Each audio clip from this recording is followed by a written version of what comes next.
Words in different time periods may have been impactful and or meaningful during those time periods. So, now knowing this, let's look at some of the more widely known or impactful quotes of the 1960s. Martin Luther King was the most impactful speaker of the 1960s. He was so impactful that we even have a holiday dedicated to him. His biggest and most famous quotes come from I Have a Dream. The Negro lives on a lonely island of poverty in the midst of a vast ocean of material prosperity. This is talking about the fact that segregation cuts black people off from the rest of this huge world, like a man stuck on a small island. Now is the time to lift our nation from the quicksands of racial injustice to the solid rock of brotherhood.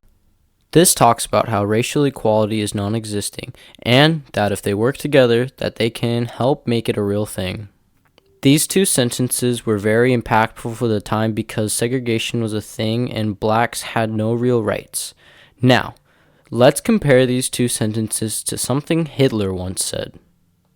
Only the Jew knew that by an able and persistent use of propaganda, heaven itself can be presented to the people as if it were hell and vice versa. The most miserable kind of life can be presented as if it were paradise. The Jew knew this and acted accordingly.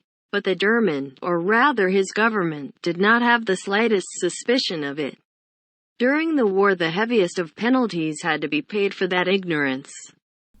Hitler clearly blames the Jew for a lot of things when in reality they did nothing. Now you also have to remember Hitler was saying these things right after the Great Depression, so lots of people were willing to listen and believe. If someone were to say something like Hitler did nowadays, I believe that no one would listen or even believe what they are saying. Even if someone said something like Dr. King said, nowadays we don't have many problems about racial and segregation problems. So, I don't think these speeches will hold up nowadays. In conclusion, words can have power or be impactful by what those words mean and when they are said.